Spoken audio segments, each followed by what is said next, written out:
عليهن أربعة من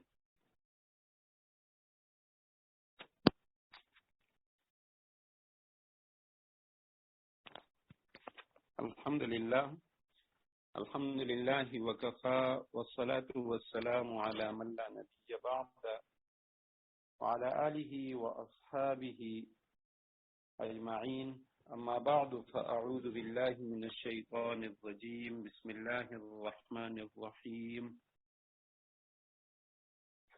واللاتي يأتين الفاحشة من نسائكم فاستشهدوا عليهن أربعة منكم فإن شهدوا فأمسكوهن في البيوت حتى يتوفاهن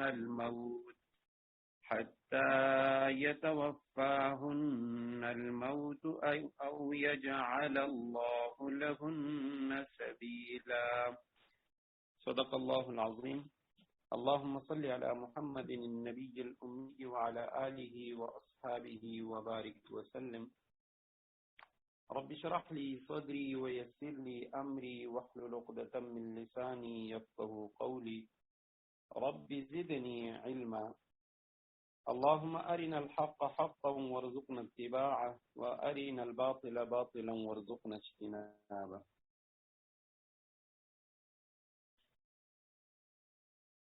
سورہ نساء رکوع نمبر 3 کا ہم آغاز کر رہے ہیں. آیت نمبر 15 ہے واللاتی یأتین الفاحشۃ من نسائکم، تمہاری عورتوں میں سے جو بدکاری کا ارتکاب کریں، فاستشہدوا علیہن اربعۃ منکم، تو ان پر اپنے میں سے 4 گواہ بنا لو. فإن شہدوا، چنانچہ اگر وہ ان کی بدکاری کی گواہی دیں، فأمسکوہن فی البیوت، تو ان عورتوں کو گھروں میں روک رکھو. حتی یتوفاہن الموت، یہاں تک کہ انہیں موت اٹھا کر لے جائے. او یجعل اللہ، یا اللہ سبحانہ وتعالی ان کے لیے بنا دے لہن سبیلا، ان کے لیے کوئی راستہ، یا اللہ ان کے لیے کوئی اور راستہ پیدا کر دے. یہاں سے ما قبل کے ساتھ، پہلے والے رکوع کے ساتھ اس کا تعلق یہ ہے، ربط یہ ہے، اس سے پہلے رکوع میں ہم نے خواتین کے حقوق کے حوالے سے پڑھا کہ خواتین کے یہ حقوق ہیں اور میراث میں ان کے حصے اللہ سبحانہ وتعالی نے مقرر فرمائے ہیں، ان کا ذکر تھا. اب خواتین کے اوپر مردوں کے جو حقوق ہیں، ان کے جو فرائض ہیں، ان کا تذکرہ ہو رہا ہے. خدا نخواستہ اگر اس میں ان کی طرف سے کوئی غفلت ہو تو اس صورت میں کیا حکم ہے، اور اس کے علاوہ جو عام صورتیں ہیں تو اس کا کیا حکم ہے. واللاتی، یہ اس میں اشارہ ہے وہ عورتیں، یأتین الفاحشہ، مضارع کا صیغہ اتیان کے معنی آنا، وہ عورتیں آئیں یعنی وہ مرتکب ہو جائیں. الفاحشہ، فاحشہ ہر حد سے جو بڑی ہوئی برائی ہوتی ہے اس کو فاحشہ کہا جاتا ہے، یعنی ایسی بے حیائی جس کا اثر دوسروں پر پڑے، جیسے زنا ہے. اس سے پہلے بھی ہم اس لفظ کے معنی پڑھ چکے ہیں. تو بے حیائی کے کاموں کو، یعنی فاحشہ وہ کام جس کا اثر دوسرے پر پڑے، زنا مراد ہے. من نسائکم، تمہاری عورتوں میں سے. فاستشہدوا، استشہاد کے معنی ہے گواہ لانا، گواہی کے طور پہ کسی چیز کو پیش کرنا. تو فاستشہدوا امر کا صیغہ ہے، استشہاد سے تم گواہ لاؤ، تم گواہ پیش کرو. علیہن، ان عورتوں کے خلاف، ان عورتوں کی برائی پر، اربعتن، 4 منکم، اپنوں میں سے یعنی مردوں میں سے 4 گواہ تم پیش کرو. فإن شہدوا، پس اگر وہ 4 مرد وہ گواہی دیں، فأمسکوہن، امساک کے معنی روکنا. امسکو امر کا صیغہ ہے، تم روکو، ہن ان عورتوں کو، فی البیوت گھروں میں، بیوت بیت کی جمع، تم ان عورتوں کو گھروں میں روکے رکھو. حتی یہاں تک، یتوفا، توفا کے معنی ہے پورا پورا اٹھا لینا، لے لینا، یہاں تک کہ فوت کر لے، اٹھا لے ان عورتوں کو، الموت، موت، یعنی ان عورتوں پر موت آ جائے، انہیں موت اٹھا کر لے جائے. او یجعل، یا بنائے اللہ لہن ان عورتوں کے لیے سبیلن کوئی راستہ، سبیل کے معنی راستہ۔ فرمایا اگر تمہاری عورتوں میں سے کچھ عورتیں اگر بدکاری کا ارتکاب کریں تو ان پر آپ 4 گواہ بنا لیں، اور اگر گواہی دینے والے گواہی دیں کہ ان عورتوں سے ایسا فعل سرزد ہوا ہے تو ان عورتوں کو گھروں میں روک رکھو، اور یہاں تک کہ یا تو وہ مر جائیں اور یا اللہ ان کے لیے کوئی راستہ پیدا کر دے۔ تو پہلی بات تو یہ ہے کہ اس آیت کریمہ کا جو نزول ہے، چونکہ سورہ نساء یہ پہلے نازل ہوئی ہے، اور سورہ نور کے اندر جو احکامات ہیں وہ بعد کے، جس کے اندر اللہ سبحانہ و تعالی نے مرد کے لیے اور عورت کے لیے خدا نخواستہ اگر اس سے بدکاری سرزد ہو جائے تو اس طرح کا کام ہو جائے تو اس کے لیے شادی شدہ اور غیر شادی شدہ دونوں کے لیے سزاؤں کا ذکر ہے۔ تو یہ اس وقت کی بات ہے کہ جب سورہ نور اس کا نزول نہیں ہوا تھا، تو اس موقع پہ اس سے پہلے فرمایا گیا کہ اگر تمہاری عورتوں میں سے کوئی عورت اس طرح کا کام کر لے تو پہلی بات یہ ہے فَاسْتَشْهِدُوا عَلَيْهِنَّ أَرْبَعَةً مِّنْكُمْ، تم ان پہ گواہ بناؤ گے لیکن 4 گواہ۔ عام جو معاملات ہوتے ہیں کسی میں 2 مردوں کی گواہی کا اعتبار ہوتا ہے، کسی میں 1 مرد 1 عورت 2 عورتوں کی گواہی، لیکن یہ بدکاری کا معاملہ ایسا ہے کہ اس میں 4 مرد وہ گواہی دیں گے تو تب جا کر اس کا ثبوت ہوگا، اور اس کی بھی خاص صورت ہے کہ خاص صورت کے اندر وہ یعنی ایسی وضاحت کے ساتھ گواہی دیں گے کہ جس کے اندر کوئی بات پوشیدہ نہ رہے۔ صرف یعنی یہ اس طرح کی گواہی نہیں ہوگی کہ ہم نے گھر میں دیکھا، ایک کمرے میں دیکھا یا بے حجابانہ طور پہ دیکھا، نہیں، بلکہ وہ اس طرح کی گواہی دیں گے جس سے یہ بات ثابت ہو کہ واقعی انہوں نے بدکاری کی ہے۔ تو جب 4 گواہ وہ گواہی دے دیں گے تو اس کے بعد فرمایا فَأَمْسِكُوهُنَّ فِي الْبُيُوتِ، اب ان عورتوں کو اپنے گھروں میں روکے رکھو۔ یہ یعنی پہلے دور کی وہ اس سزا کا ذکر ہے۔ اور حتی یتوفاہن الموت، یہاں تک کہ ان پر موت آ جائے، او یجعل اللہ، یا وہ مر جائے اسی طرح گھر کے اندر ان کو قید کر دیا جائے، گھر سے باہر جانے کی انہیں اجازت نہ دی جائے تاکہ آئندہ کے لیے وہ بدکاری نہ کرے۔ اور دوسرے نمبر پہ یجعل اللہ لہن سبیلا، یا اللہ سبحانہ و تعالی ان کے لیے کوئی راستہ نکال لے، یعنی اللہ سبحانہ و تعالی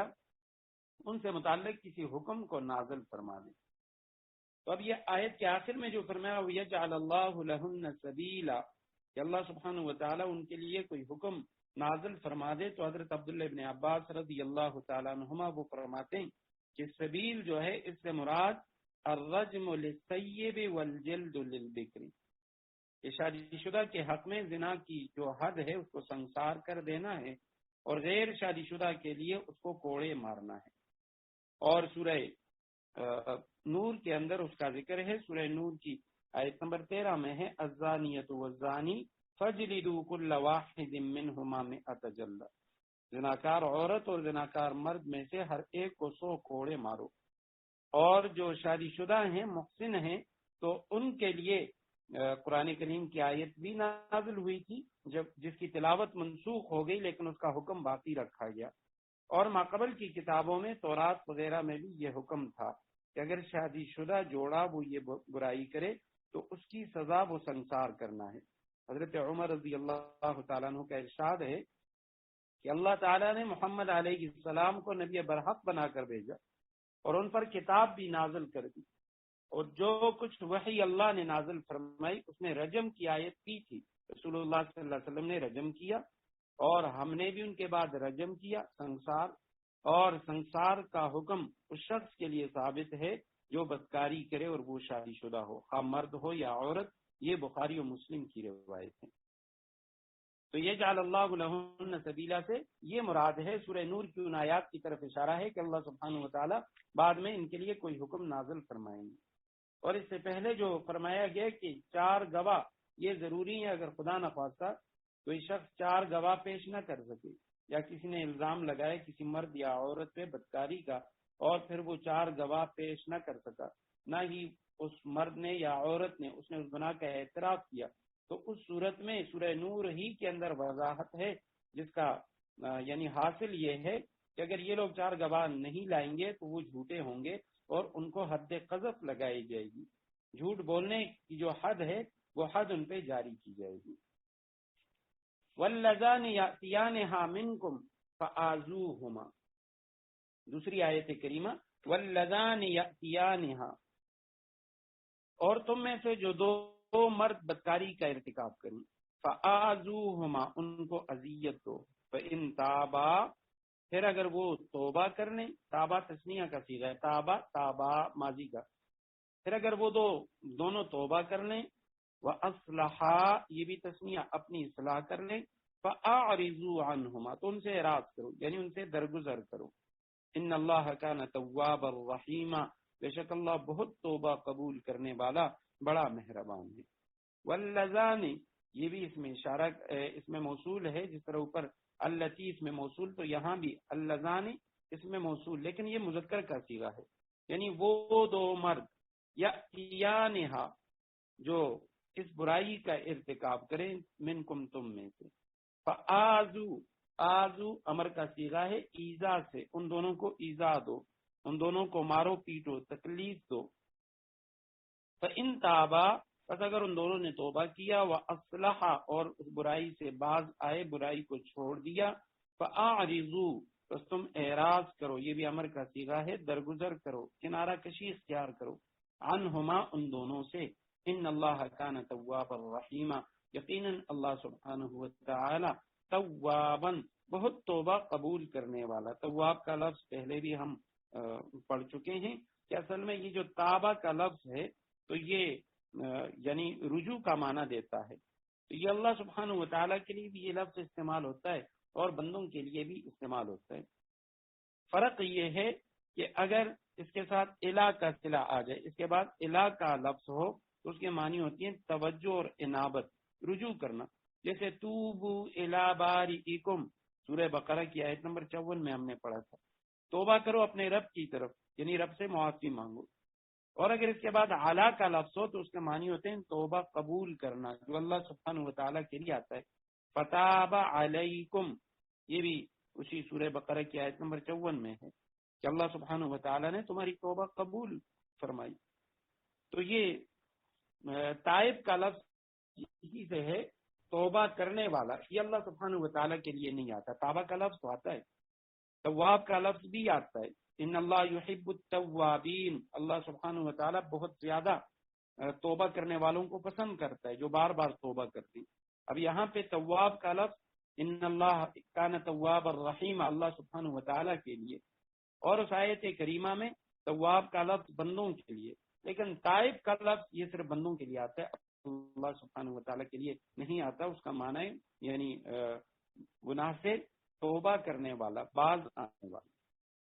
رحیمن، بڑا مہربان، تو بے شک اللہ بہت توبہ قبول کرنے والا بڑا مہربان ہے۔ واللذان یاتیانہا منکم فآذوہما، تم میں سے جو دو مرد بدکاری کا ارتکاب کریں ان کو اذیت دو۔ پہلی بات تو یہ ہے کہ یہاں یہ جو واللذان یاتیانہا فرمایا گیا تو اس سے کیا مراد ہے؟ اس کی جو مراد ہے اس میں حضرات مفسرین کرام ان کے کئی اقوال ہیں۔ بعض فرماتے ہیں کہ اس سے مراد جیسے اوپر والی آیت میں واللاتی یاتین الفاحشہ، عورتیں مراد ہیں کہ جو عورتیں بدکاری کریں، تو یہاں بھی یعنی اصل میں وہ مرد اور عورت مراد ہیں جو بدکاری کا ارتکاب کریں، لیکن عورت کو مرد کے ضمن میں رکھا گیا، صیغہ مرد کا لا کر اسی کے ضمن میں عورت بھی ہے، تو مراد وہی دو ہیں، یعنی مرد اور عورت جو بدکاری کا ارتکاب کریں ان دونوں کو اذیت دو، تکلیف دو۔ بعض حضرات فرماتے ہیں کہ نہیں، یہاں چونکہ یہ مذکر کا صیغہ ہے واللذان، تو اس سے مراد مذکر ہی ہیں، دو مرد برائی کا ارتکاب کریں۔ اس سے پہلے واللاتی، پہلی والی آیت کریمہ آیت نمبر 15 کے شروع میں وہاں عورتوں کا ذکر ہے اور یہاں پہ مردوں کا ذکر ہے، عورتیں بدکاری کریں، اب عورت اور مرد کی بدکاری، اور یہاں پہ مراد صرف اور صرف مردوں کی بدکاری۔ دوسرا قول یہاں پہ یہ ہے کہ واللاتی سے مراد مسلمان عورتیں ہیں، کہ اگر خدا نخواستہ کوئی مسلمان عورت وہ کسی کافر کے ساتھ مشغول ہو جائے تو اس صورت میں عورتوں کو گھروں میں قید رکھو، کیونکہ وہ جو کافر ہیں ان پر اس وقت اسلامی جو حدود تھے ان کا نفاذ نہیں تھا، اور نہ ہی وہ یعنی اسلامی نظام کے تحت۔ تو پہلی آیت کریمہ میں ان عورتوں کا ذکر ہے، مسلمان عورتوں کا، کہ جو کافروں کے ساتھ مشغول ہو جائیں، اور یہاں پہ دوسری آیت کریمہ واللذان یعنی یہاں سے مراد وہ مرد اور عورت کہ جو دونوں مسلمان ہیں تو دونوں کو تکلیف ہو. اس لیے پہلی آیت میں صرف عورت کی سزا کا ذکر ہے اور دوسرے میں دونوں کا، مرد اور عورت کے دونوں کے سزاؤں کا. جبکہ دوسرا قول وہی ہے کہ پہلی سے مراد عورت اور دوسرے سے مراد دو مرد جو یعنی ہم جنس پرستی کا ارتکاب کریں. تیسرا قول یہ ہے کہ واللاتی سے بدکاری کرنے والی عورتیں یعنی آپس میں ہم جنس پرست عورتیں، ان کا ذکر ہے. اور واللذان یاتیانہا منکم یہاں سے مراد ہم جنس پرستی کرنے والے جو مرد ہیں تو ان کا ذکر ہے. فرمایا اگر تم میں سے کوئی دو مرد برائی کا ارتکاب کرنے فآذوہما تو ان دونوں کو اذیت دیں. اذیت سے کیا مراد ہے، تکلیف دینے سے کیا مراد ہے، کیونکہ یہ اسی وقت کی کا تذکرہ ہے کہ جب ان کے لیے کوئی خاص سزا مقرر نہیں تھی. عبداللہ ابن عباس رضی اللہ تعالیٰ عنہما وہ فرماتے ہیں کہ ایذا دینے کے معنی یہ ہیں کہ ان کو زبان سے عار دلائی جائے، شرمندہ کیا جائے، اور ہاتھ سے جوتے وغیرہ یعنی جوتے وغیرہ مارے جائیں، اس طرح کی ان کو جو سزا ہے وہ دی جائے. اور فرماتے ہیں کہ یہاں یہ بطور تمثیل ہے، مثال بیان کی جا رہی ہے کہ ان کو ایذا دیں. اصل بات یہ ہے کہ یہ معاملہ جو ہے یہ حکام کی رائے پر چھوڑ دیا جائے کہ جو حاکم ہے، قاضی ہے، جج ہے، اس کی ثوابدید پر کہ وہ ان لوگوں کو کیا سزا دیں. اب چونکہ یہ تو ابتدا کی بات ہے اور بعد میں ان کے لیے اللہ سبحانہ وتعالیٰ نے احکامات نازل فرمائے یا بعض جو سزائیں ہیں وہ نبی علیہ السلام کے احادیث میں ہیں، تو لہٰذا یہ جو غیر فطری طریقے سے قضائے شہوت ہے تو اس کے بارے میں نبی علیہ السلام سے جو منقول سزائیں ہیں ان سزاؤں میں ایک تو یہ ہے کہ آپ صلی اللہ علیہ وسلم نے اس کے بارے میں سخت وعیدیں فرمائیں. جس طرح یعنی زانی مرد اور زانی عورت اس سے متعلق وعیدیں ہیں، اسی طرح ہم جنس پرستی کرنے والے جو مرد اور عورتیں ان سے متعلق بھی سخت وعیدیں ہیں. حضرت ابو ہریرہ رضی اللہ تعالیٰ عنہ کی روایت ہے، آپ صلی اللہ علیہ وسلم نے فرمایا اللہ تعالیٰ نے اپنی مخلوق میں سے 7 قسم کے لوگوں پر 7 آسمانوں کے اوپر سے لعنت بھیجی ہے اور ان 7 میں سے ایک پر 3 دفعہ لعنت بھیجی ہے، یعنی باقی سب پر ایک دفعہ اور ایک شخص پہ 3 دفعہ. اور وہ کون ہے؟ فرمایا ملعون ہے وہ شخص جو قوم لوط والا عمل کرتا ہے. ملعون ہے وہ شخص جو قوم لوط والا عمل کرتا ہے. ملعون ہے وہ شخص جو قوم لوط والا عمل کرتا ہے. اسی طرح ایک روایت میں آپ صلی اللہ علیہ وسلم نے فرمایا کہ 4 آدمی صبح کے وقت اللہ جل شانہ کے غضب میں ہوتے ہیں اور شام کو بھی اللہ جل شانہ ان سے ناراض ہوتے ہیں. تو حضرت ابو ہریرہ رضی اللہ تعالیٰ عنہ فرماتے ہیں میں نے پوچھا یا رسول اللہ وہ کون لوگ ہیں؟ آپ علیہ السلام نے فرمایا کہ وہ مرد جو عورتوں کی طرح بنتے ہیں اور وہ عورتیں جو مردوں کی طرح بنتی ہیں، اور وہ شخص جو چوپایوں کے ساتھ غیر فطری حرکت کرتا ہے، اور وہ مرد جو مرد سے قضائے شہوت کرتا ہے. اسی طرح ایک روایت میں آپ صلی اللہ علیہ وسلم نے فرمایا کہ جس کو تم قوم لوط کی طرح غیر فطری حرکت کرتا ہوا دیکھ لو تو فاعل اور مفعول دونوں کو مار ڈالو. حضرت ابوبکر صدیق رضی اللہ تعالیٰ عنہ، حضرت عمر فاروق رضی اللہ تعالیٰ عنہ، حضرت عثمان غنی، حضرت علی رضوان اللہ تعالیٰ علیہ مجمعین، چاروں خلفاء،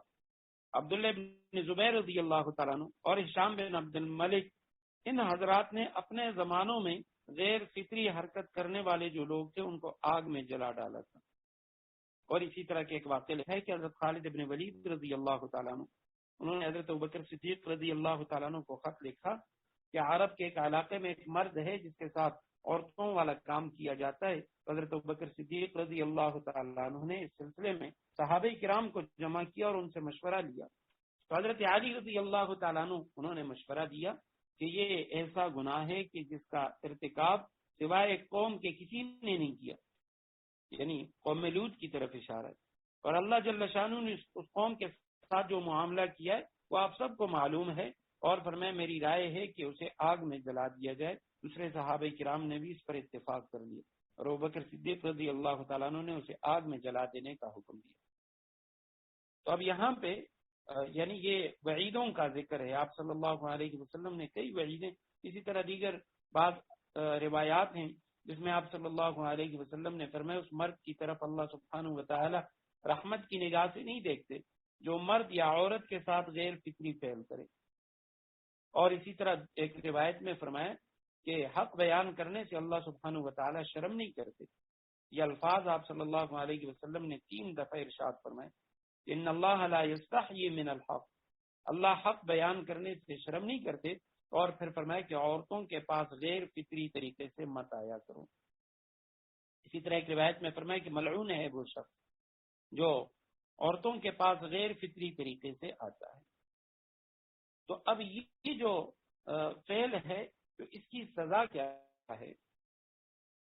یعنی ہم جنس پرستی کی جو سزا ہے، تو ائمہ ثلاثہ یہ ایک اصطلاح ہے فقہ کی، تو اس کی میں مختصراً تشریح کر دیتا ہوں. یہ جو چار بڑے امام ہیں فقہ کے، ویسے تو بہت سارے امام ہیں، لیکن اللہ سبحانہ و تعالیٰ نے ان 4 حضرات، ان کے اخلاص اور تقوی، ان کی محنت کی وجہ سے ان کو اللہ سبحانہ و تعالیٰ نے قبولیت عامہ نصیب فرمائی ہے. امام اعظم ابو حنیفہ سب سے بڑے جو امام ہیں، نعمان ابن ثابت ان کا نام ہے. امام ابو حنیفہ ہم کہتے ہیں جو ہمارے امام ہیں، اور آج کل پوری دنیا میں سب سے زیادہ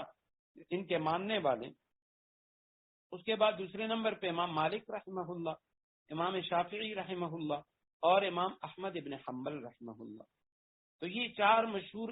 امام ہیں جن کو ائمہ اربعہ کہا جاتا ہے. اور اگر ان میں سے کوئی ایک امام ایک طرف ہو، باقی 3 امام وہ ایک طرف ہوں، یعنی ان کا قول ایک ہو اور ایک امام کا دوسرا ہو، تو کہا جاتا ہے کہ مثلا امام اعظم ابو حنیفہ ان کا قول یہ ہے، اور ائمہ ثلاثہ باقی جو 3 امام ہیں وہ یہ فرماتے ہیں. پھر امام صاحب رحمہ اللہ، امام ابو حنیفہ رحمہ اللہ، ان کے 2 بڑے شاگرد ہیں مشہور، اور بھی بہت سارے ہیں لیکن 2 بڑے مشہور شاگرد ہیں، امام قاضی ابو یوسف اور امام محمد. ان دونوں کا اگر کسی قول پہ اتفاق ہو تو کہا جاتا ہے کہ صاحبین یہ فرماتے ہیں. صاحب کے معنی دوست، یعنی یہ جو دونوں دوست ہیں تو یہ فرماتے ہیں، دونوں کا قول یہ ہے. اور بعض اوقات شیخین بھی کہا جاتا ہے کہ جی ہمارے فقہائے احناف میں سے شیخین، شیخ چونکہ بزرگ کو کہا جاتا ہے. امام ابو یوسف رحمہ اللہ یہ بھی بڑے تھے عمر میں امام محمد سے، اور امام ابو حنیفہ ان کے استاد ہیں. تو جہاں پہ امام اعظم ابو حنیفہ اور امام ابو یوسف کا ایک قول ہو تو کہا جاتا ہے، لکھا جاتا ہے کہ شیخین یہ فرماتے ہیں.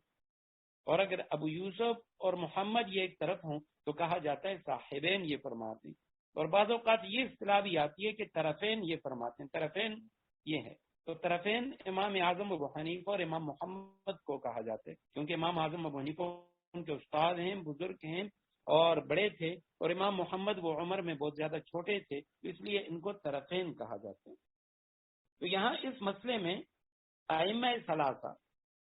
ثلاثہ سے مراد امام اعظم ابو حنیفہ کے علاوہ جو 3 امام ہیں، امام مالک رحمہ اللہ، امام شافعی اور امام احمد ابن حنبل رحمہ اللہ، اور ان کے ساتھ صاحبین یعنی امام محمد اور ابو یوسف، وہ فرماتے ہیں جو زنا کی بدکاری کی سزا ہے وہی سزا اس کی بھی ہے. یعنی اگر شادی شدہ ہے تو رجم ہے، اور غیر شادی شدہ ہے تو اس کے لیے 100 کوڑے ہیں. جو زنا کی سزا ہے وہی اس کی ہمجنس پرستی کی سزا بھی ہے. امام شافعی رحمہ اللہ ان کی ایک روایت یہ بھی ہے کہ ان کو ہر حال میں چاہے شادی شدہ ہیں یا غیر شادی شدہ ان کو رجم کیا جائے، سنسار کیا جائے. امام اعظم ابو حنیفہ رحمہ اللہ ان کا چونکہ اس حوالے سے یعنی قرآن کریم یہ کہہ رہا ہے کہ فآذوہم، ان کو تکلیف دو، اور دوسری طرف صحابہ کرام کے جو واقعات ہم نے پڑھے تو بعض اوقات کسی کو جلایا گیا، اور بعض اوقات یہ بھی منقول ہے کہ دیوار گرا کر ان کو کچل دیا گیا، اونچی جگہ سے انہیں پھینک دیا گیا، یا تلوار سے قتل کیا گیا. تو اس وجہ سے امام اعظم ابو حنیفہ رحمہ اللہ ان کا قول یہ ہے، وہ فرماتے ہیں کہ اس کی سزا یہ قاضی کی ثوابدید پر ہے. جج اس کو جو سزا سنائے تو یہ قاضی کی ثوابدید پر ہے. اور فرماتے ہیں کہ زنا پر اس کو قیاس نہیں کیا جائے گا، بدکاری کی جو سزا ہے وہ یہاں نہیں دی جائے گی. وجہ یہ ہے کہ جو بدکاری ہے، زنا ہے، ایک مرد اور عورت کا جو فعل ہے وہ ایک مقام پر جا کر رک جاتا ہے. کہ اگر وہی زانی مرد اور عورت وہ آپس میں نکاح کر لیں تو ان کا وہ جو گناہ والا کام تھا وہ ختم ہو گیا، زنا وہ رک گیا. لیکن یہ جو عمل ہے ہم جنس پرستی، یہ کہیں نہیں رکتا. تو اس لیے اس جرم پر سخت تعزیر ہونی چاہیے، اور جو عادی مجرم ہو اس کو اونچے مینار سے گرایا جائے، یا اس کا سر قلم کیا جائے، یا آگ میں جلایا جائے، یا اس پر دیوار گرائی جائے. تو یہ امام اعظم ابو حنیفہ رحمہ اللہ ان کا مسلک ہے. اور باقی جو 3 ائمہ امام محمد اور ابو یوسف تو وہ فرماتے ہیں جو زنا کی سزا ہے وہی ان لوگوں کی سزا ہے.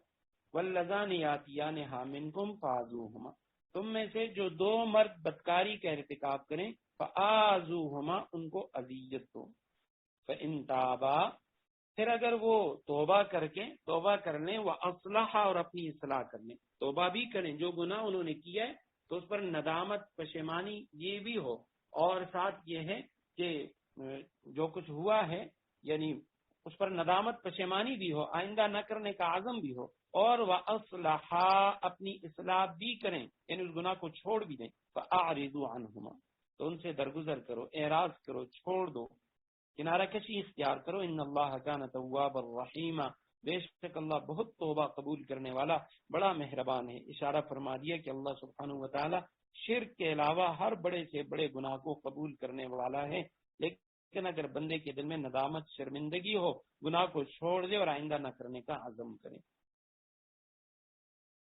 انما التوبۃ علی اللہ للذین یعملون السوء بجہالۃ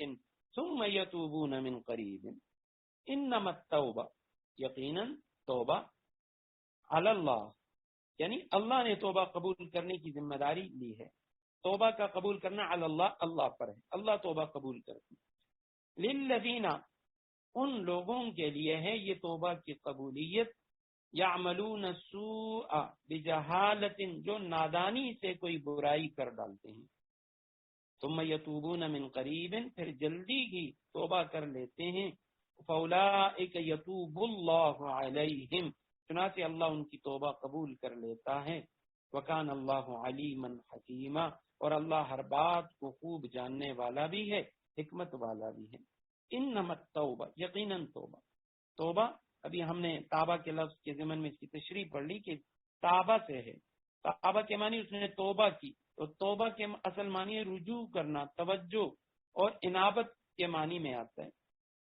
اور پھر وہی ہے اگر اس کے بعد اعلیٰ کا لفظ جیسے یہاں پہ آئے انما التوبہ علی اللہ جو مراد ہوتے ہے توبہ قبول کرنا، اور اگر الہ کا لفظ ہو تو معنی ہوتا ہے توبہ کرنا، رجوع کرنا، رب سے معافی مانگنا۔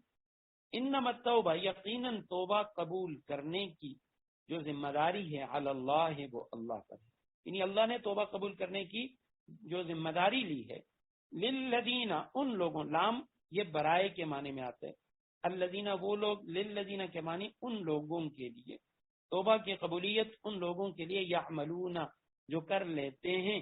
السوء برائی، جو برائی کر لیتے ہیں، گناہ کر لیتے ہیں، اور بجہالت جہالت کے ساتھ، نادانی کے ساتھ، مفتی شفیع رحمہ اللہ انہوں نے اس کا معنی کیا ہے جہالہ، اس کے معنی میں انہوں نے لکھا ہے یعنی حماقت، بے وقوفی، یہ جو سو کا لفظ ہے اوپر اس سے پہلے جہالت سے، تو یہ بڑا جامع لفظ ہے، صغیرہ کبیرہ دونوں گناہوں کو شامل ہے، چھوٹے گناہوں یا بڑے سب گناہوں کو یہ شامل ہے، اور جہالت کے معنی حماقت،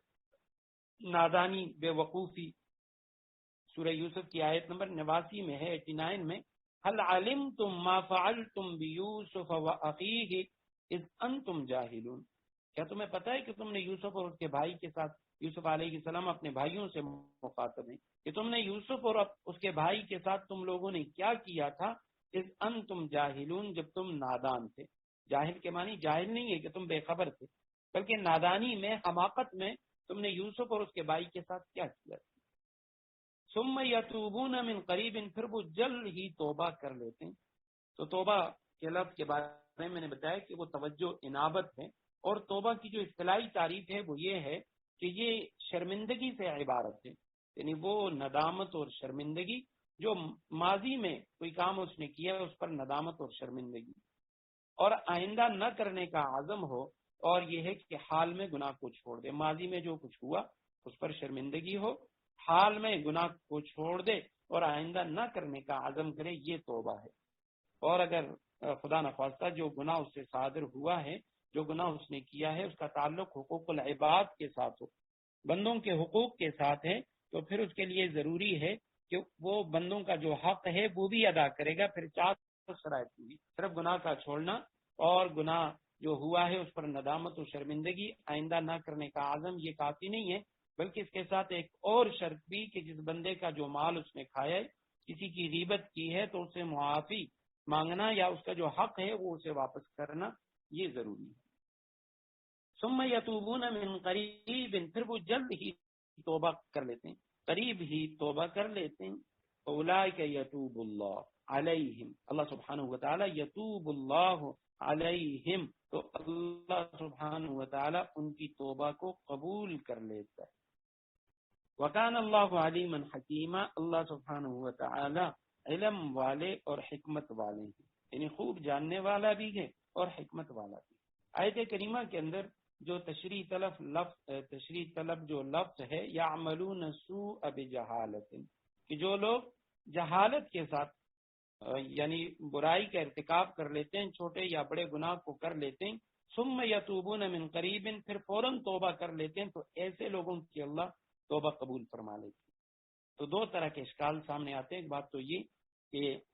بجہالہ کے لفظ سے پتہ چلتا ہے کہ کسی شخص نے جہالت کی وجہ سے، ناسمجھی کی وجہ سے گناہ کیا ہو۔ اگر خدا نخواستہ قصدن کیا ہے تو اس کا مطلب یہ ہے کہ اللہ سبحانہ وتعالی کیا وہ گناہ معاف نہیں کرتے، اس پر توبہ کو قبول نہیں کرتے۔ اور دوسرا یہ ہے کہ اگر وہ جلد توبہ نہیں کرتا، دیر سے توبہ کر لیتا ہے، تو کیا پھر بھی اس کی توبہ قابل قبول نہیں ہے؟ تو پہلا جو لفظ ہے بجہالہ،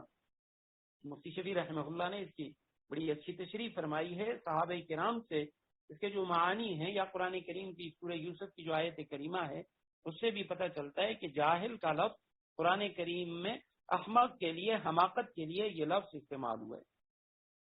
تو اس سے یہ نہیں سمجھنا چاہیے کہ قصدن کیے ہوئے گناہ وہ توبہ سے معاف نہیں ہوتے۔ حضرت ابو العالیہ اور قتادہ وہ فرماتے ہیں کہ تمام صحابہ کرام اس پر متفق تھے کہ ہر وہ گناہ جو بندے سے ہو جائے تو وہ گناہ جہالت کی وجہ سے ہوتا ہے، چاہے وہ قصدن کرے یا بغیر قصد کے، جانے انجانے میں جو بھی گناہ ہوتا ہے، بڑا چھوٹا، تو فرمایا یہ جو گناہ ہوتا ہے یہ جہالت کی یعنی حماقت کی وجہ سے ہوتا ہے، کہ وہ بندہ اپنی بے وقوفی کی وجہ سے وہ گناہ کر لیتا ہے۔ اور امام مجاہد رحمہ اللہ وہ فرماتے ہیں کہ ہر وہ شخص جو اللہ کی نافرمانی کرتا ہے، تو جس وقت وہ نافرمانی کرتا ہے اس وقت وہ جاہل ہی ہوتا ہے، یعنی وہ بے وقوف ہوتا ہے، ناداں ہوتا ہے۔ اور یہی قول حضرت اکرمہ رضی اللہ تعالیٰ عنہ کا ہے کہ امور الدنیا کلھا جہالہ، دنیا کے اندر مصروفیت کی ساری حماقت ہے، بے وقوفی ہے۔ تو فرمائے کہ یعملون سوء بجہالہ، جو حماقت کے ساتھ، نادانی سے گناہ کر لیتے ہیں، بڑا گناہ ہے یا چھوٹا، اور انسان سے ہو جاتا ہے۔ اب انسانوں میں اللہ سبحانہ وتعالی کی مخلوق میں تین طرح کے لوگ ہیں۔ ایک تو حضرات انبیاء کرام علیہم الصلوات و تسلیمات اور فرشتے ہیں، یہ سارے کے سارے معصوم ہیں، ان سے کوئی گناہ ہوتا ہی نہیں ہے، یہ معصوم عن الخطا ہیں۔ اور اس کے بعد دوسرا جو گروہ ہے تو وہ ان لوگوں کا ہے کہ جو گناہ کرتے ہیں اور گناہ کے بعد گناہ پر اصرار بھی کرتے ہیں، وہ شیاطین یا شیاطین کے پیروکار ہیں، گناہ بھی کرتے ہیں، گناہ پر اصرار بھی۔ اور فرمائے جو مومن ہیں ان سے گناہ بھی ہو جاتا ہے، گناہ کے بعد وہ توبہ بھی کر لیتے ہیں، اللہ سبحانہ وتعالی سے معافی مانگ لیتے ہیں۔ امام غزالی رحمہ اللہ ان کا قول ہے، وہ فرماتے ہیں کہ ہم فرشتے نہیں، نہ ہم انبیاء ہیں کہ ہم سے گناہ کا صدور نہ ہو، لیکن فرماتے ہیں چونکہ نہ ہم انبیاء ہیں نہ فرشتے، ہم سے گناہ کا صدور ہوگا، ہم انسان ہیں، لیکن فرماتے ہیں ہم شیاطین بھی نہیں ہیں کہ گناہ ہونے کے بعد ہم اس گناہ پر اصرار کریں یا اس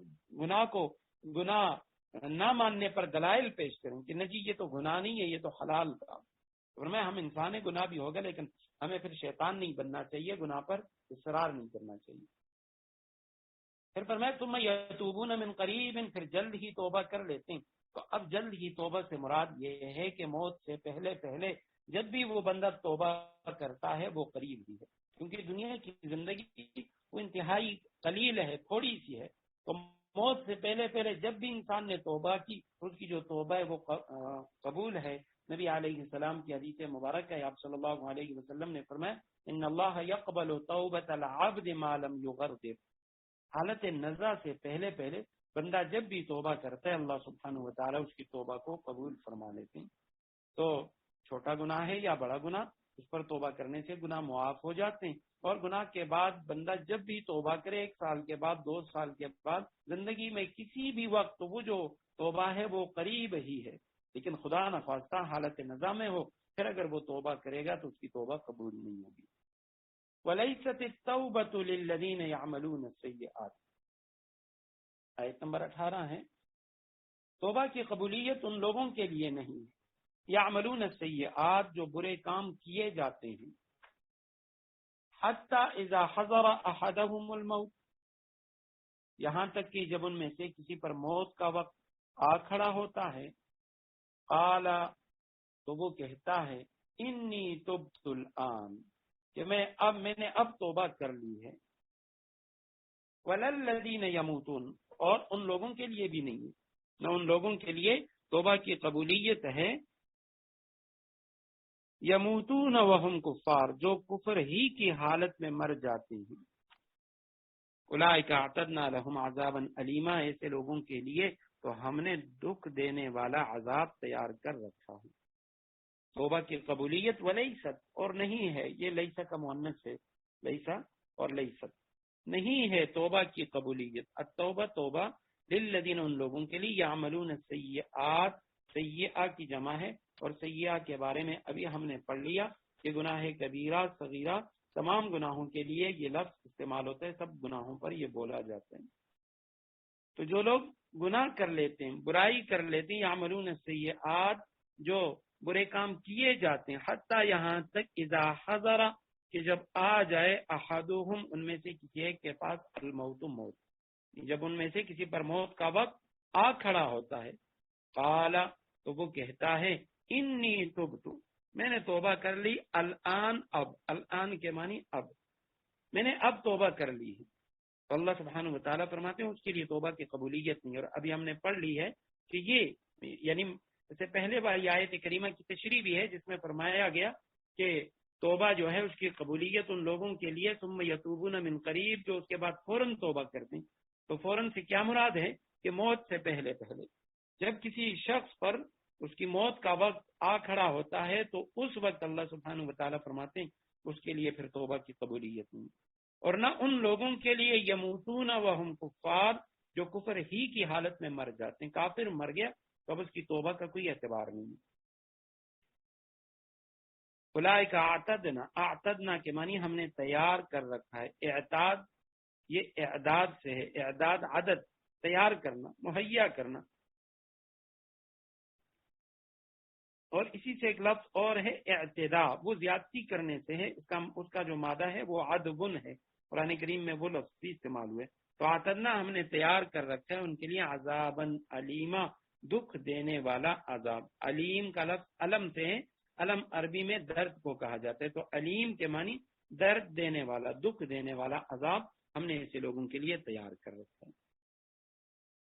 یا ایھا الذین آمنوا لا یحل لکم ان ترثوا النساء کرہا، اے ایمان والو یہ بات تمہارے لیے حلال نہیں ہے کہ تم زبردستی عورتوں کے مالک بن بیٹھو، ولا تعضلوہن اور ان کو مقید مت کرو، مت روکو، لتذہبوا اس غرض سے کہ تم کچھ حصہ لے اڑو، ببعض ما آتیتموہن جو کچھ تم نے ان کو دیا ہے، الا ان یاتین بفاحشۃ مبینہ الا یہ کہ وہ کھلی بے حیائی کا ارتکاب کریں، وعاشروہن بالمعروف اور ان کے ساتھ بھلے انداز میں زندگی بسر کرو، فإن کرہتموہن اور اگر تم انہیں پسند نہ کرتے ہو، فعسى ان تکرہوا شیئا تو عین ممکن ہے کہ تم کسی چیز کو ناپسند کرتے ہو، وَيَجْعَلَ اللَّهُ فِيهِ خَيْرًا كَثِيرًا اور اللہ نے اس میں بہت کچھ بلائی رکھ دی ہو۔ یا ایھا الذین آمنوا اے ایمان والو، لا ترثوا، ترثوا تم وارث ہو جاؤ، تو لا ترثوا یعنی تم مت وارث ہو جاؤ، میراث میں مت لو، النساء عورتوں کو، کرہن زبردستی، کرہ کے معنی ظلمن زبردستی تم عورتوں کے مالک مت بن بیٹھو، ان کی میراث نہ لو، ولا تعضلوہن یہ لفظ عضل سے ہے سختی کے ساتھ روکنا، اور تم ان کو نہ روکو، ان کو بند نہ کرو، مقید مت کرو، عدت ختم ہونے پر ان کو نکاح سے نہ روکو، لتذہبوا تاکہ تم لے جاؤ،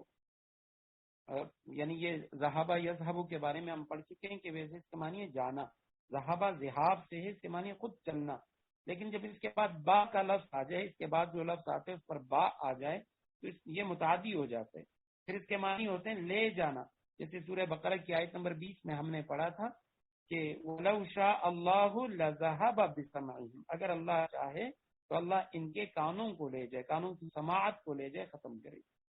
وَلِتَذْهَبُوا، تاکہ تم لے جاؤ، لے اڑو، بِبَعْضِ مَا، بعض وہ مال، آتَيْتُمُ، اصل میں آتَيْتُم ہے کہ جو تم نے دیا ہے، ہن، ان عورتوں کو، اللہ یہ کہ اس صورت میں تم لے سکتے ہو وہ مال، ان یاتینا بفاحشہ، یاتینا کہ وہ آئیں، اتیان سے ہے، وہ ارتکاب کریں، بفاحشۃ، برائی کا، مبینۃ، واضح، یعنی وہ کھلی بے حیائی کا ارتکاب کریں، اس صورت میں تم ان سے وہ مال لے سکتے ہو۔ وعاشروہن، عاشرو کے معنی یہ معاشرت سے ہے، تم ان کے ساتھ زندگی گزارو، برتاؤ کرو، امر کا صیغہ ہے کہ تم ان کے ساتھ زندگی گزارو، بالمعروف، دستور کے مطابق۔ معروف کا جو لفظ ہے یہ ہر اس قول و فعل کو کہا جاتا ہے جس کی خوبی عقل یا شریعت سے ثابت ہو، جس چیز کو عقل وہ اچھا کہے اس کو بھی معروف کہتے ہیں، دستور کے مطابق، یا جس چیز کو شریعت نے اچھا کہا ہے تو اس کو بھی معروف کہا جاتا ہے۔ عاشروہن بالمعروف کے معنی ہوئے کہ تم ان کے ساتھ بھلے انداز میں زندگی بسر کرو۔ فَإِن كَرِهْتُمُوهُنَّ، پس اگر تم انہیں ناپسند کرو، کرہتم جمع کا صیغہ مخاطب کا، اگر تم مکروہ جانو، ناپسند کرو، ہن، ان عورتوں کو، فعسا، پس قریب ہے، ان قریب ممکن ہے، توقع ہے، ان تکرہو کہ تم ناپسند کرو، شیئن کسی چیز کو، ویجعل اللہ، اور اللہ نے بنایا ہو، فیہ اس میں تمہارے لیے، خیرن کثیرن، بڑا خیر، بہت کچھ بھلائی اللہ سبحانہ وتعالی نے اس میں تمہارے لیے رکھی ہو۔ آیت نمبر 19 ہے، اے ایمان والو، تمہارے لیے یہ بات حلال نہیں ہے کہ تم زبردستی عورتوں کے مالک بن بیٹھو۔ تو سب سے پہلی بات تو یہ ہے، آیت کریمہ کا جو شان نزول ہے وہ یہ ہے کہ عرب نبی علیہ الصلوۃ والسلام پر، یعنی اسلام کے جو احکامات تھے اس کے نزول سے پہلے وہ عورتوں پر مختلف طریقوں سے ظلم کیا کرتے تھے۔ ان میں سے یعنی کچھ مظالم وہ یہ تھے کہ عورت کا اگر شوہر مر جاتا تو شوہر کے جو ورثاء ہیں وہ اپنی منمانی کرتے تھے،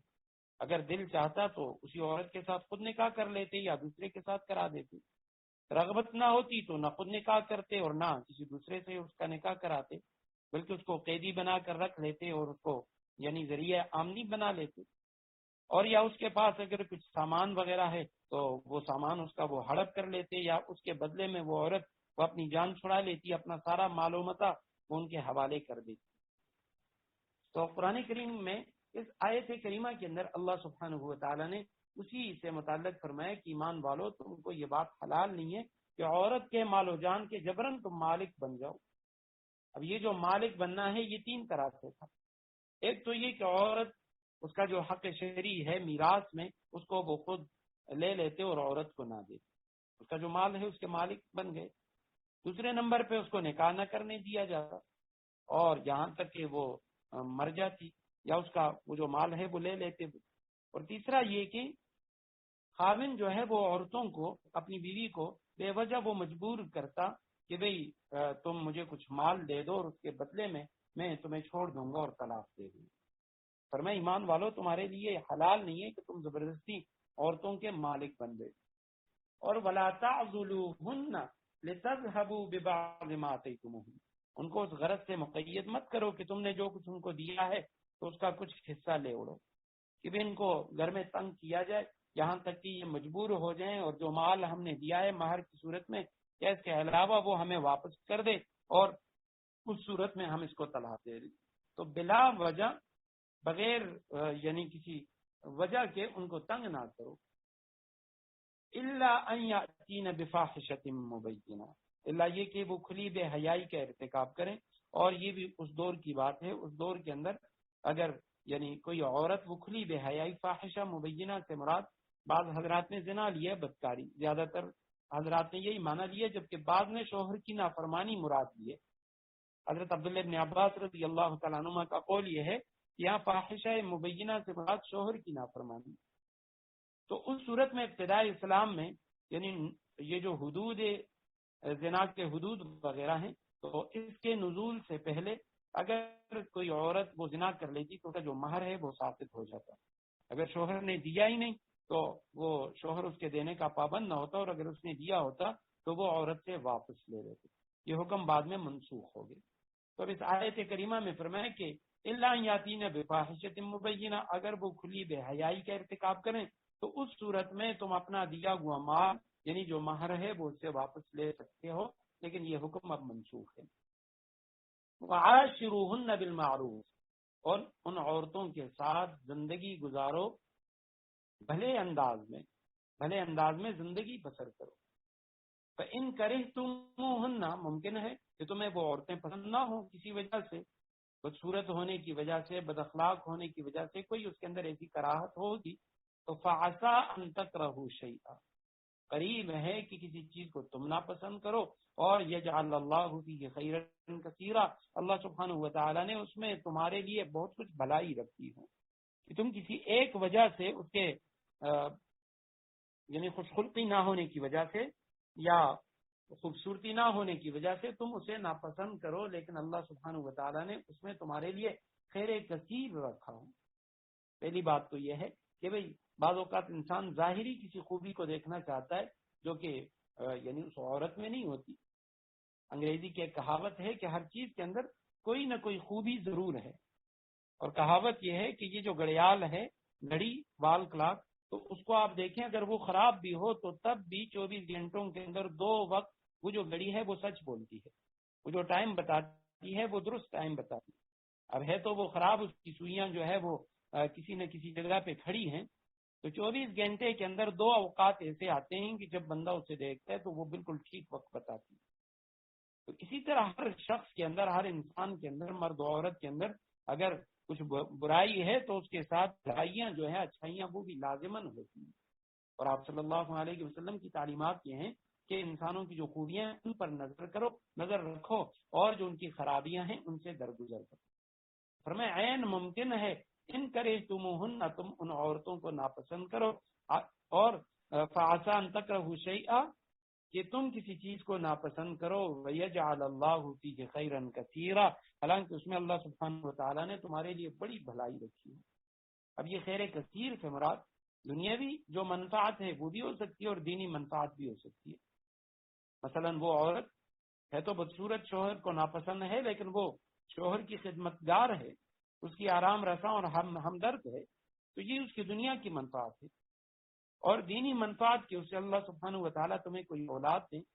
اور وہ اولاد یا تو بچپن میں فوت ہو جائیں جو آخر میں تمہارے لیے نجات کا ذریعہ بن جائیں، اور یا زندہ ہوں اور بڑے ہو جائیں اور نیک صالح بن جائیں اور آخر میں تمہارے لیے وہ نجات کا ذریعہ بن جائے اور دنیا میں تمہارے لیے بھلائی نیک نامی کا ذریعہ بن جائے. تو یہ ذخیرہ آخرت ہو جائے.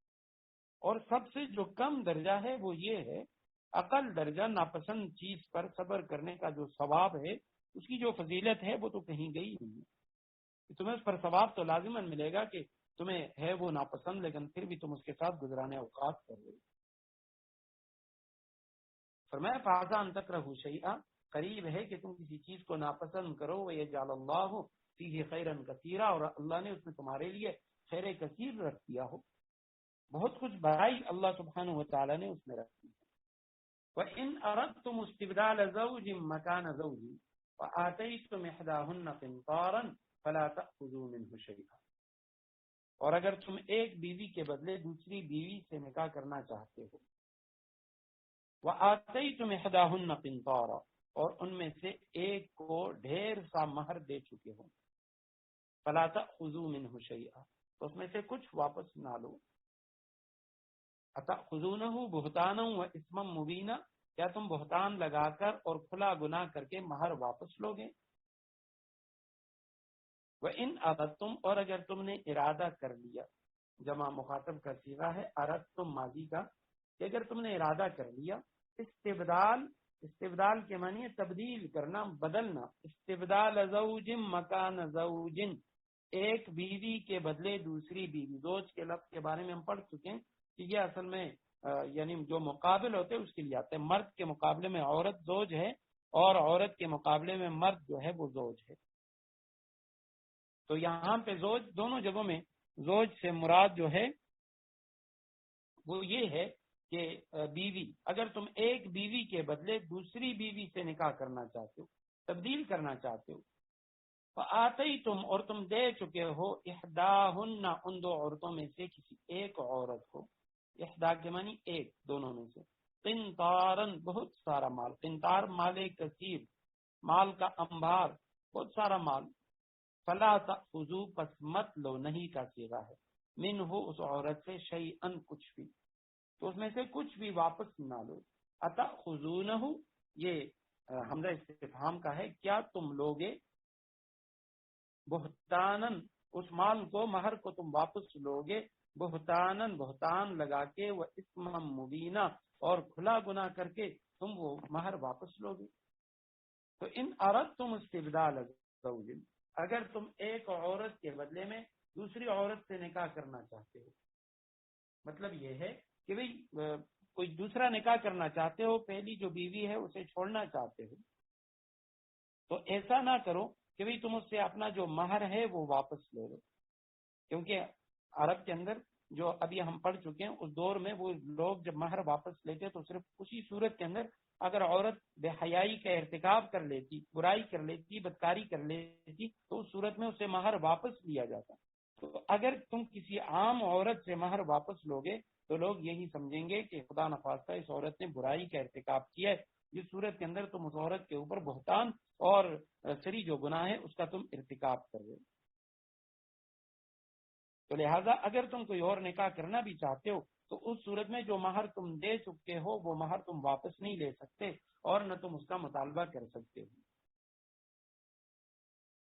وَآتَيْتُمْ إِحْدَاهُنَّ قِنْطَارًا، اور جب تم نے اس کو دے دیا بہت سارا مال، مہر کے اندر بہت سارا مال، قنطار مال کثیر۔ اب یہاں پہ یعنی آیت کریمہ تو یہ بتا رہی ہے، ایک اشکال ذہن میں آتا ہے کہ حدیث میں مہر کی جو زیادتی ہے اس سے روکا گیا۔ آپ صلی اللہ علیہ وسلم نے فرمایا سب سے بہترین نکاح وہ ہے، برکت والا نکاح، کہ جس میں مہر جو ہے وہ کم رکھا جائے۔ اور یہاں پہ قرآن کہہ رہا ہے وَتَأْخُذُوا إِحْدَاهُنَّ قِنْطَارًا، آتَيْتُمْ إِحْدَاهُنَّ قِنْطَارًا، کہ تم کسی عورت کو مال کثیر دے چکو، بہت سارا مال، تو تب بھی واپس نہ لو۔ تو اس سے تو پتہ چلتا ہے کہ یہ جو ڈھیروں مال ہے یہ مہر کے اندر دینا جائز ہے اور ثابت ہے۔ امام راضی رحمہ اللہ انہوں نے اس کا جواب دیا، وہ فرماتے ہیں کہ آیت کریمہ سے جواز ثابت نہیں ہوتا، بلکہ آیت جو ہے یہ تو محض ایک یعنی جو مفروض اور مشروط حالت ہے اس کا ذکر کر رہا ہے کہ اگر تم نے ایسا کیا ہے، تم نے مہر جو دیا، اگر تم ڈھیروں مال بھی دے چکے ہو تب بھی تم اس کی واپسی کا مطالبہ نہ کرو، تمہارا واپسی کا مطالبہ درست نہیں ہے۔ تو وہ کہتے ہیں یہ ایک معروضی حالت کو بیان کیا جاتا ہے، اگر بالفرض ایسا ہو جائے تو تب بھی واپس نہ لیں۔ حضرت تھانوی رحمہ اللہ انہوں نے اس کا بڑا پیارا جواب دیا، وہ فرماتے ہیں کہ وہاں جو حدیث کے اندر ذکر ہے نکاح کی برکت کا ذکر ہے، اولیت کا ذکر ہے، کہ اولا یہ ہے، بہتر یہ ہے کہ مہر زیادہ نہ رکھا جائے، اور یہاں قرآن کے اندر جو تذکرہ ہے وہ یہ ہے کہ زیادہ مہر رکھنا وہ جائز ہے۔ ناجائز تو زیادہ سے زیادہ بھی کوئی رکھے، لیکن حدیث کے اندر اولیت اور افضلیت کا ذکر ہے کہ افضل اور بہتر نکاح وہ ہے جس کے اندر مہر کم رکھا جائے۔ اسی آیت کریمہ سے ایک واقعہ حضرت عمر رضی اللہ تعالیٰ عنہ کے دور کا سامنے آتا ہے۔ حضرت عمر رضی اللہ تعالیٰ عنہ وہ ممبر پہ تشریف فرما تھے، امیر المومنین خطبہ ارشاد فرما رہے تھے، اور وہ مہر کی کمی کے متعلق وہ ارشادات فرما رہے تھے کہ مہر زیادہ نہ رکھیں۔ اسی پہ وہ بیان فرما رہے تھے تو ایک بڑھیا وہ کھڑی ہو گئی اور انہوں نے کہا عمر آپ تو کہہ رہے ہیں کہ زیادہ مہر نہ رکھیں، حالانکہ قرآن کہہ رہا ہے آتیتم احداہن قنطارا، تو یہاں قنطار سے تو پتہ چلتا ہے کہ زیادہ سے زیادہ مہر وہ بھی آپ دے سکتے ہیں۔ حضرت عمر رضی اللہ تعالیٰ عنہ نے اس بڑھیا کی بات سنی اور فرمانے لگے عمر تجھ سے تو یہ جو بڑھیا ہے یہ بھی زیادہ قرآن جانتی ہے، تجھ سے زیادہ علم اس بڑھیا کے پاس۔ اتاخذونہ بہتانا و اسما مبینا، تو کیا تم یعنی بہتان لگا کے، الزام تراشی کر کے، کھلا گناہ کر کے مہر واپس لوگے؟ تو جب مرد طلاق دے گا تو اس صورت میں یعنی مرد جو ہے وہ مہر کی واپسی کا مطالبہ نہیں کر سکتا، مہر جو ہے وہ عورت کو ملے گا۔ اگر عورت وہ مطالبہ کرے گی طلاق کا تو اس صورت میں مرد اگر اس نے مہر ادا کیا ہے تو واپس لے لے گا۔ وَكَيْفَ تَأْخُذُونَهُ وَقَدْ أَفْضَىٰ بَعْضُكُمْ إِلَىٰ بَعْضٍ وَأَخَذْنَا مِنْكُمْ مِيثَاقًا غَلِيظًا، وَكَيْفَ تَأْخُذُونَهُ، اور آخر تم کیسے وہ مہر واپس لے سکتے ہو؟ وَقَدْ أَفْضَى بَعْضُكُمْ إِلَى بَعْضٍ، جبکہ تم ایک دوسرے کے اتنے قریب ہو چکے تھے. وَأَخَذْنَ مِنْكُمْ مِيثَاقًا غَلِيظًا، اور انہوں نے تم سے بڑا بھاری عہد لیا تھا.